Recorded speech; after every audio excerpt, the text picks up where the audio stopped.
Apa tu? Ama. Baru punya drama lang waya. Ayo.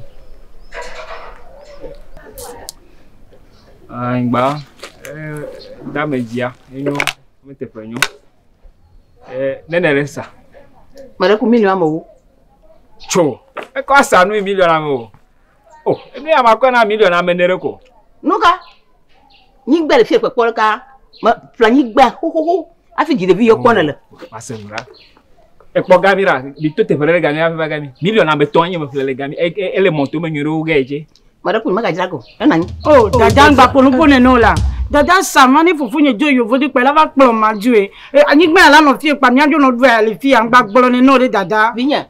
Ma kwa ni gba bli boya 3 million amene a. Na na nya wo ma. Enwewu me. Apoto enwewu. Ada. Na nya ma sago enwewu. Na na ma ko na ni. Ibi anyi ga yivu da iga. Mandele globe ya sano maka yo mo bojiri ni to ma polu. Enye million na me feje be ma yo ka fe. Ah, ko zube. Kwa gamira me ple million na me to le monto me ugere. Oh. Bora fi mi na mama yi la. Mi na mama yi. Dada bojiri la. Efo. Oja gama le yo amanyo de. Enu ewo mi yo we. So me de kuku to po ka gbo. Eno nyila se e babo. Allo. Me gbo fia. Mi no te pon viare me java fila.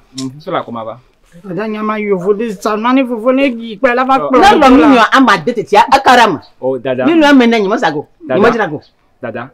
Mada akpe ala factory million amene. Ofo cha te ma o la la. Ni de kuku. Ni ma jira ko. O gale yo mre detail. No yo. Mala bonu we do na mi da de di la. Na bare na lo mi na ma dia. Do do ma jira ma do fi nyaro ifo de. Ma ya rumba pa. Ma fu pa pa. Ala ma na ye ma ko gore me vie. No jo ba do fiare. Koko enaka ko na ponga million na me efo. Okay, ma ple million amato. Amato nyo nene. Amato ada mato ni to ma va tu fio ka tona. Na mo gbe yo vode kwade. Ma va khe fio ka tona la. Amato nyo la ni to ma va kla mato. Mo ti aso pe no la. Mo tam de dodo. That's doji. Dodo.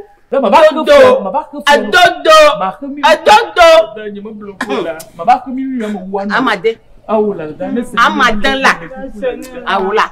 Amadan yo la. Baba ku fi anu la. Ogala yo vodi la gbo la va plonjo la. Madrea. Enlo bo madrea. Fi anu la. Enyo. Maga. Tu es Dora. La e voa no petit le voa mere ko. Ya ma ko no na nyere ga. Da. Da akuno kaka. Ogala yo vodi. Da akuno La va plonjo.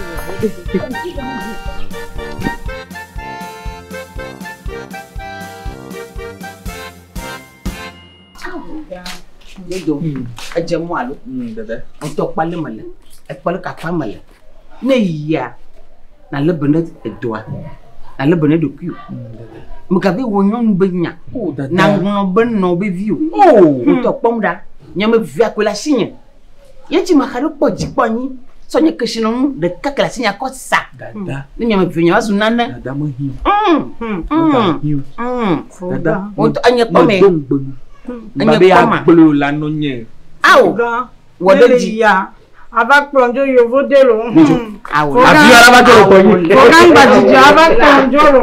Awo la. Abi ara jojo. Abi ara ba jo gbo yi.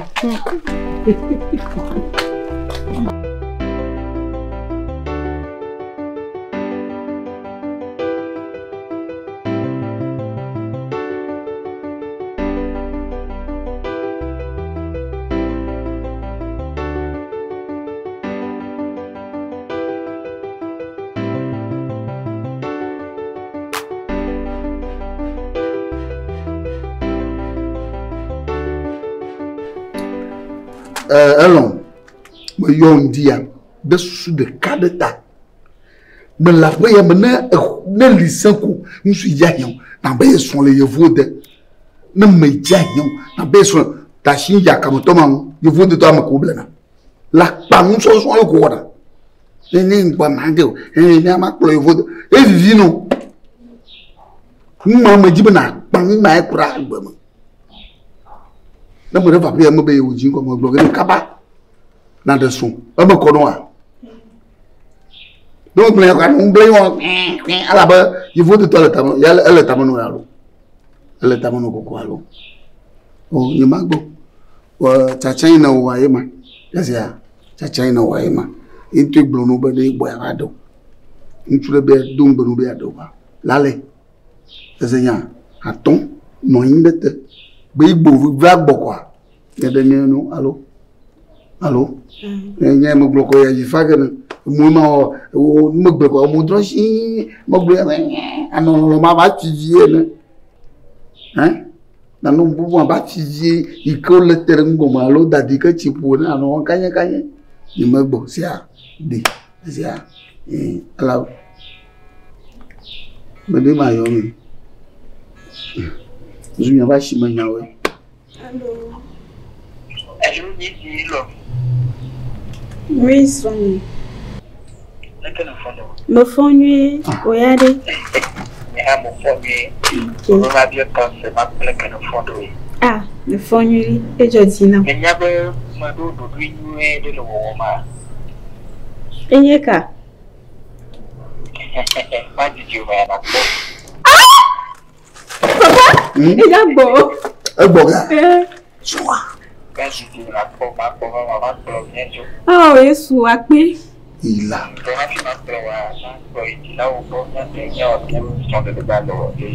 Blé, papa bon, blé, papa bon. Mais papa bon. Et là c'est. Ah bah les m'a tout payé. Ah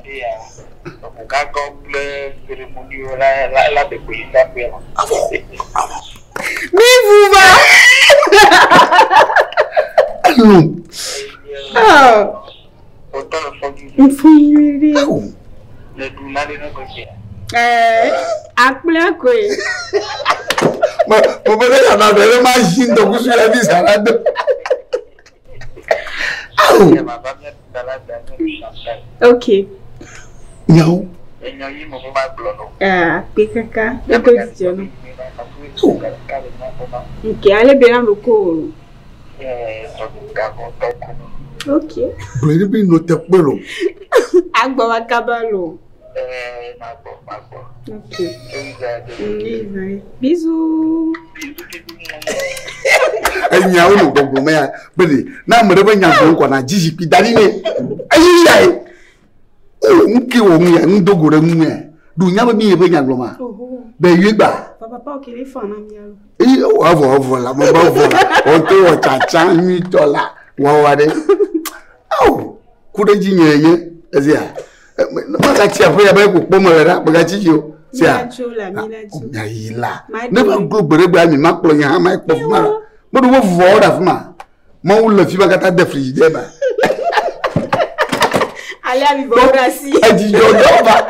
Gere ko na ko nya ko ji vo ejere. Bi wo le fuma na ko tusura bi kon ko vo vedema no. Papa. Jo, ban mo ya ndi agbo ma ha no ji ko do soro je. Kenye. Ne bi ji ko de bi da de jo de so. Ne bi afo. Me na ida masa mo boy. Ya keke fo ga ko fe ho na hala. A doju no na fuma.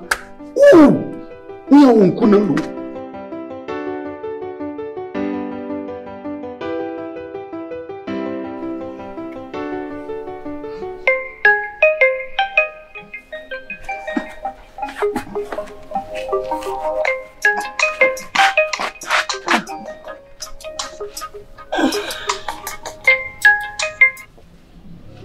Allô? Allô, nonye. Allô? Dada nye la nye dodo nye viwe la. Aou! Dodo e fonua. Mofo tata le ko halefoni. Ma fonue. Ni soboto. Don chola. Aou togi nye. De me yo be ma tono be me pono sa de alo. Me Ba. jama no lo me sa kia. Bona ba togo a. Dada. Oh, vinyan kana jaba o.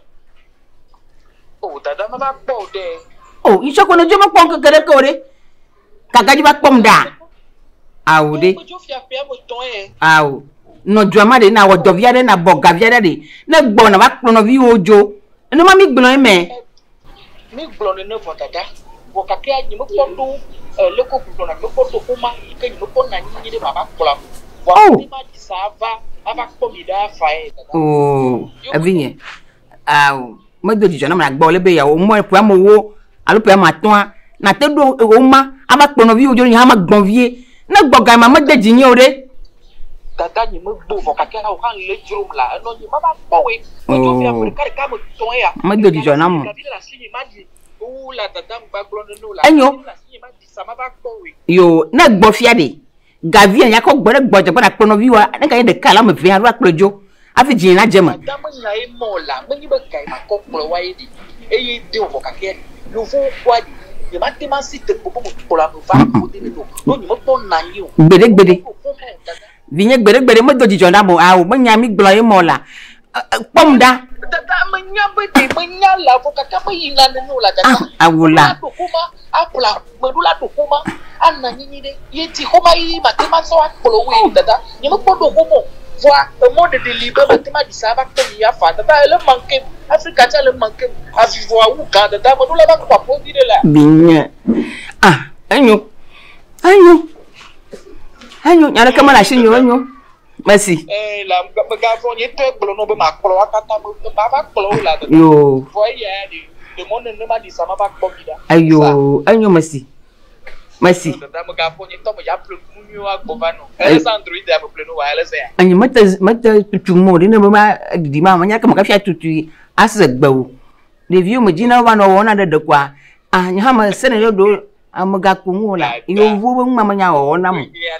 Ya ne le tabu mo ba do telephone an to no wa. Oh, ka duguna. Ya wa ko bu be. Duguna wa de gling ma no jim le gling.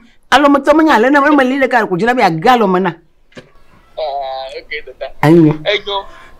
Utra ni nyono ma ba sa de ya. Ayo. Ke biado mo kwa ma ba do nya. Ayo. Merci. Ayo dada. Ayo zade.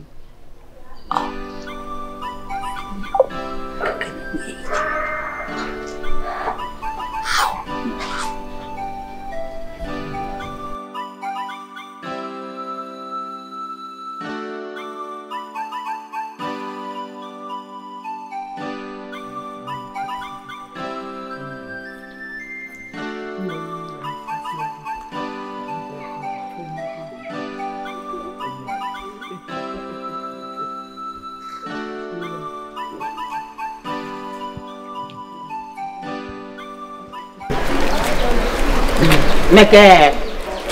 Oh, dada. Elo me ya. Ibo kweto elo. Nyonu mbe ma de hafi ma jo ye. De mi so awon peta ma kle ba gbo to ya. Afeke. Dada, ko itumo le me. Bo ma ko ba bi. Aso ki ya tapa ba bi.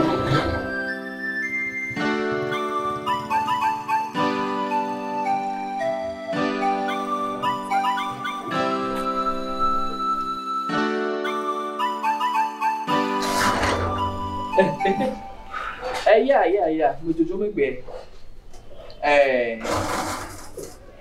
O mano Europe ga to mo kata. Mo bono matro yo hi. Hai. Mo ka da kwete nya to Davia. Enye de to me be ma ga do e. Nga onye. Dada aba gomori. Dodo. Zine nima me yowe. Dodo zine nima me yowe. Nke jodo nde jojo ya. Nyawo.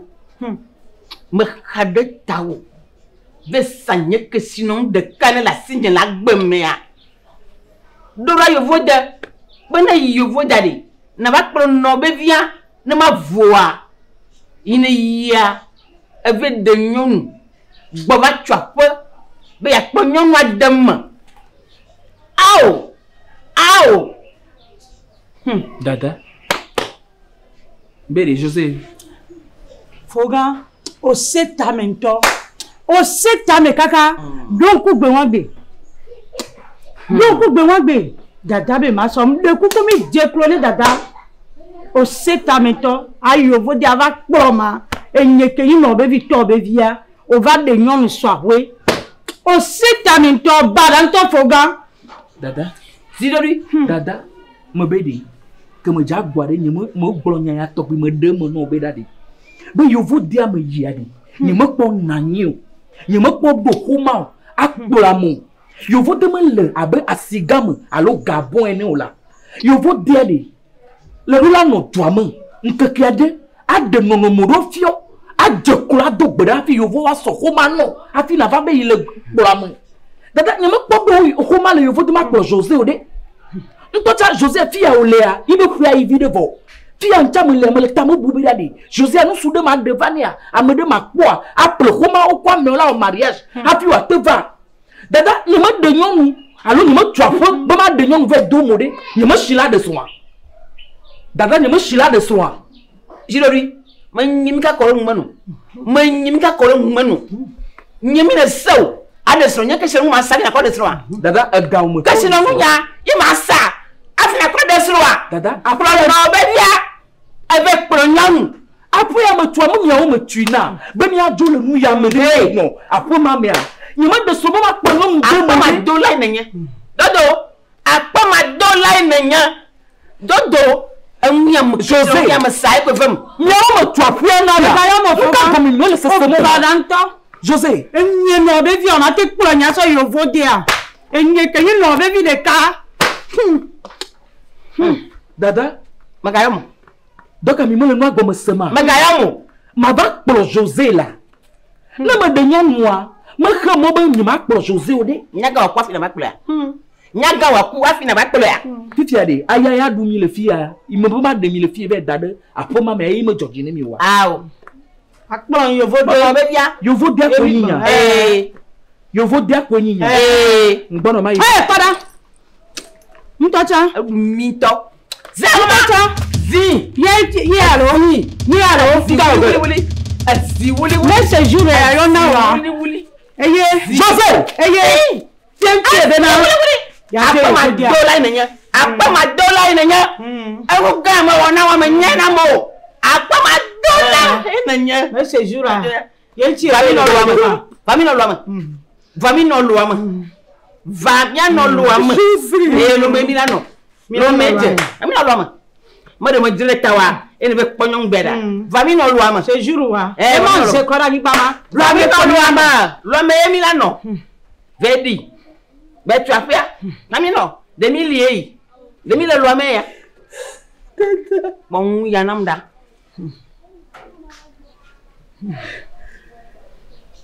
kata dada. Ye mana kpo.